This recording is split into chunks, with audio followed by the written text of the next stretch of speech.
History books are lying. Africa is not our home. The Indians were you. Welcome to the Aboriginal channel. On this episode, we're going to be looking at Arkansas from the perspective of the ugliest Aboriginal truth. Before we begin to look that way, right here is the list of Indian massacres, and we're going to read from it in between the years of the Civil War, so-called Civil War, to see what else was going on in the country aside from all these battles right here during that so-called Civil War. In 1861, during the Horace Canyon Massacre in California, white settlers attacked a Wailaki village in Horace Canyon, killing up to 240 Wailakis. In 1861, Cook's Canyon massacres in New Mexico, Apaches massacred hundreds of Americans and Mexicans in and around Cook's Canyon, New Mexico, over the course of several months. In 1861, at Fort Leroy massacre in New Mexico, soldiers massacred between 12 and 20 Navajos at Fort Leroy following a dispute over a horse race. Let's back up for 1 second. When it says Apaches massacred hundreds of Americans and Mexicans in and around Cook's Canyon, New Mexico over the course of several months, what I'm saying is that Apaches, their territory was in New Mexico. So when it says they massacred hundreds of Americans and Mexicans were there in their territory attacking them. In 1862, during the Upper Station Massacre in California, California settlers killed at least 20 Wailakis in Round Valley, California. In 1862, during the Big Antelope Creek Massacre, California settlers led by notorious Indian hunter Highgood launched a dawn attack on Ayana village, massacring about 25 Indians. In 1862, during the Kanwak Massacre in California, a posse of 25 California settlers killed 45 Kanwak Indians on the reservation in Round Valley, California. In 1862, during the Dakota War of 1862 in Minnesota, as part of the U.S. Dakota War, the Sioux killed as many as 800 white settlers and soldiers throughout Minnesota. Some 40,000 white settlers fled their homes on the frontier. In 1862, massacre at Galena Springs in New Mexico, soldiers under Captain James Graydon shot an aged Mescalero leader who was approaching with his hand up as a sign of peace. 11 other Mescalerios were also killed, including a woman. In 1863, during Bear River Massacre in Idaho, Colonel Patrick Connor led a United States Army regiment, killing up to 280 Shushan men, women, and children near Preston, Idaho. In 1863, during the Caylesville Massacre in California, American militia and members of the California Cavalry, under the command of Captain Moses A. McLaughlin, killed 35 Tubula men in Kern County, California. In 1863, during the Maori massacres in Arizona, 16 settlers were killed in a series of Indian raids. In 1864, in Cottonwood, California, 20 Yanas of both sexes were killed by white settlers. In 1864, at the massacre at Bloody Tanks, Arizona, a group of white settlers led by King S. Woosley killed 19 Apaches at a peace parlay. In 1864, at Oak Run Massacre in California, California settlers massacred 300 Yana Indians who had gathered near the head of Oak Run, California for a spiritual ceremony. In 1864, during the Skull Valley Massacre in Arizona, a group of Yavapai families were lured into a trap and massacred by soldiers under Lieutenant Mothman in a valley west of Prescott, Arizona. The place was named Skull Valley after the heads of the dead Indians left unburied. In 1864, during Sand Creek Massacre in Colorado, members of the Colorado militia attacked a peaceful village of Cheyenne, killing up to 163 men, women, and children at Sand Creek in Kiowa County. In 1865, during the Mud Lake Massacre, Nevada, U.S. troops under Captain Wells attacked a Puite camp near Winnemucca Lake, killing 32 Indians. In 1865, during the Owens Lake Massacre in California, following the murder of Miss McGuire and her son at Hawa Meadows, white vigilantes tracked the attackers from the meadows of a Puente camp on Owens Lake in California. They attacked it, killing about 40 men, women, and children. In 1865, during the Squaw Fight, the Grass Valley Massacre in Utah, while searching for Antangua Black Hawk, the Mormon militia came up upon a band of Ute Indians. Thinking they were part of Black Hawk's band, they attacked them. They killed 10 men and took the women and children captive. After the women and children tried to escape, the militia shot them too. In 1865, during Bloody Point Massacre in Oregon, a wagon train of 65 settlers was massacred by Modoc Indians near Lake Tula in Oregon. In 1866, during the Circleville Massacre in Utah, Mormon militiamen killed 16 Puente men and women at Circleville, Utah. 6 men were shot allegedly while trying to escape. In 1867, in the Aquarius Mountains, Arizona, Yavapai County Rangers killed 23 Indians, men, women, and children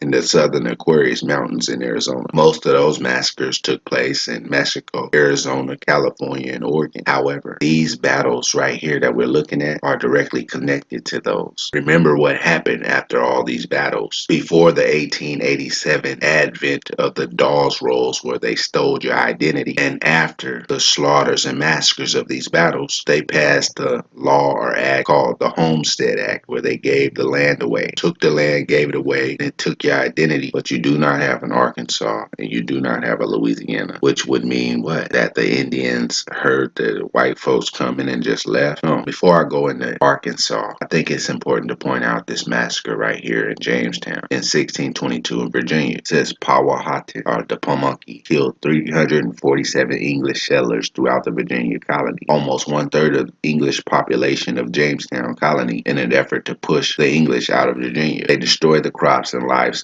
causing 500 more people to die of starvation, reducing the settler population to 180. So they reduced the population of Jamestown in 1622 to 180 people. Then when you go look on here, the English poisoned the wine at a peace conference with Powhatan leaders. That's how they had to kill Indians, by poisoning them about, or getting 5 or 6 or 10 of them in a group of 100 of white people and then killing them like that. If you look on here, you'll see what was going on. But I wanted to point that out because there wasn't a lot much more going on in Virginia. It says Nathan Bacon turned on his Akanachi allies and his men destroyed 3 forts within their village on Okanochee Island on the Roanoke River near present-day Clarksville, Virginia. Bacon's troops killed 100 men as well as many women and children. That was in Virginia. That's when they wanted to make room and clear the people out. So when that stuff was happening, what ended up happening was more people went there, more Indians went there, because when you look at the documents, Virginia had over 300,000 blacks in 1790, and that was 200 more thousand than any other place in the country. 200,000 more blacks than any other community. And then when you look over here and you see all of these battles in Virginia during the so-called Civil War, and this place had the most blacks in it out of anywhere else, then you understand why there were so many battles there. But we're gonna look right here at Arkansas. There was 15 sites where battles were at in the state. Another place that had the exact amount of sites was Louisiana. The 2 places that didn't come up on the Indians massacre list. Another thing, when you look at these battles, you can see where they connect. For an example, these 2 down here in Texas connect with each other,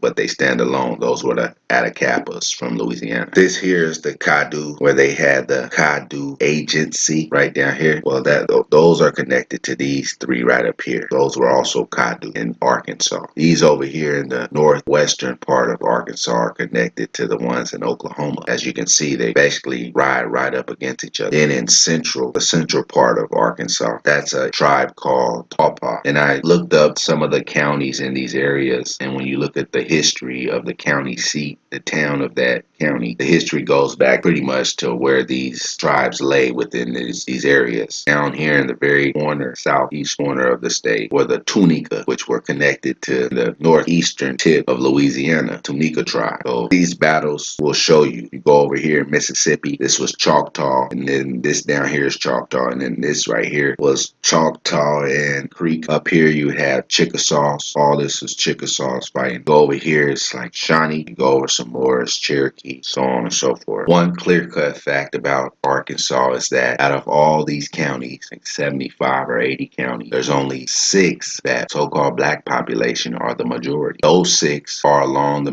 Mississippi River, pretty much. 5, and then Jefferson over here. So I guess it wasn't right up against it. But Jefferson and then 5 of these up against the river. Everywhere else is majority white. But the point is that the fact that black folks are the majority up against this river means they can't be nothing but the Indian. Otherwise, what else are they? Because the way they chopped these places up, it was because there was a heavy Indian presence there from the very beginning, and not the absence of Indians and then a bunch of slaves that are being made to work and told what to do. If you had just slaves around, you didn't need to bring a federal garrison in and position yourselves at these different locations that surrounds these Indian villages. Arkansas is very unique. It has a bunch of natural resources and mineral extraction. Right here in Pike County, they have what you call the Diamond Park, the only place in the country where you can go look for diamonds and find diamonds. During the so-called Civil War, Pike County was surrounded by battles because this little spot right here was Nevada County, wasn't created until after the wars. So it was part of this county, and then Howard was also part of that county. So the battles actually were all up around here, surrounding Pike right here. So Clark, Nevada, Hempstead, and Howard, all battle sites around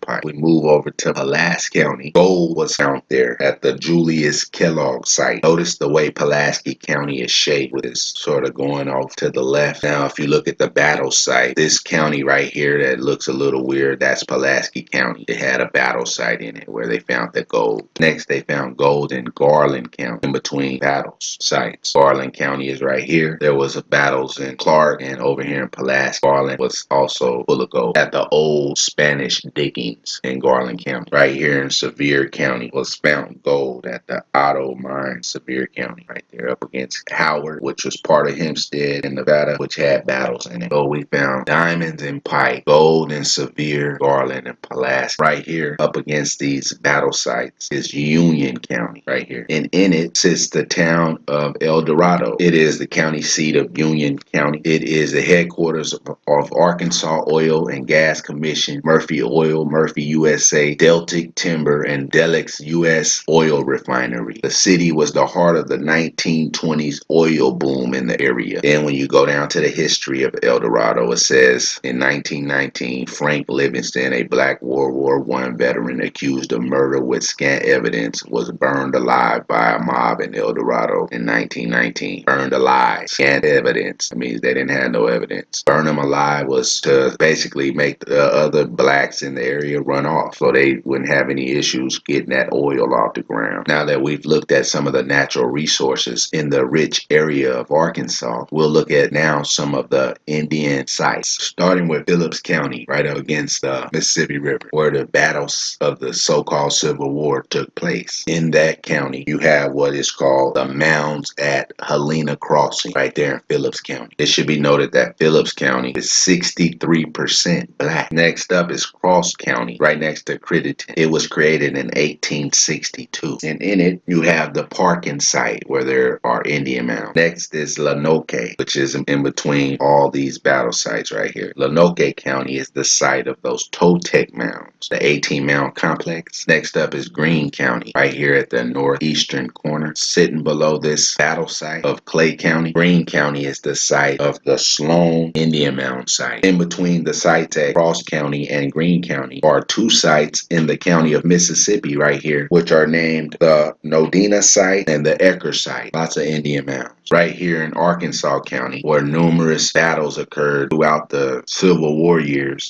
is what is called the Maynard Hodges Indian Mound site. In Miller and Lafayette counties, right below these Civil War battles, in Miller County is located the Crenshaw Indian Mound site, and in Lafayette County is the Battle Mound site. It should be noted that these counties and the parishes right here in Louisiana, these counties with these battles in them, all have a majority black population. In Mississippi, most of the ones along the river, and then the ones behind those. So the counties along the river and then the county along those counties are also in the black majority.